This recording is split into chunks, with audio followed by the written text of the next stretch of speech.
Assalomu alaykum hurmatli tinglovchilar. Bugungi suhbatimiz zamonaviy va dolzarb mavzuga bag'ishlanadi. Hozirgi kunda sun'iy intellekt tez sur'atlar bilan rivojlanmoqda. Xo'sh, u kelajak kasblariga qanday ta'sir qilmoqda? Shu haqida suhbatlashamiz. Bugungi mehmonimiz axborot texnologiyalariga qiziqadigan 10-sinf o'quvchisi Molli va Zebiniso. Sun'iy intellekt deganda nimani tushunasiz? Sun'iy intellekt bu kompyuter va dasturlarning inson kabi fikrlashi, o'rganishi va qaror qabul qilishidir. Masalan, telefonlardagi ovozli yordamchilar yoki yuzni aniqlash tizimlari sun'iy intellekt asosida ishlaydi. Sun'iy intellekt hozirgi kasblarga qanday ta'sir ko'rsatmoqda? Hozirgi ko'plab sohalarda sun'iy intellekt ishlatilmoqda.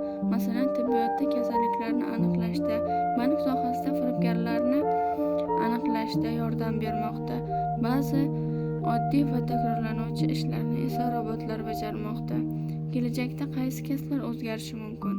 Kelajakda haydovchilik, kassirlik kabi kasblar kamayishi mumkin. Chunki avtomatlashtirilgan tizimlar paydo bo'lmoqda. Lekin dasturchi, IT mutaxassisi, robotexnika muhandisi kabi kasblarga talab ortadi. Sun'iy intellekt insonlar uchun xavf tug'diradimi? Agar u to'g'ri boshqarilsa, foydali bo'ladi, ammo noto'g'ri maqsadda ishlatilsa muammolar keltirib chiqarishi mumkin. Shuning uchun bu sohada nazorat va mas'uliyat muhim.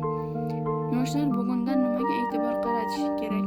Yoshlar zamonaviy bilimlarni o'rganishi, ayniqsa ingliz tili va IT sohasini o'zlashtirishi kerak, chunki kelajak texnologiyalar bilan bog'liq bo'ladi.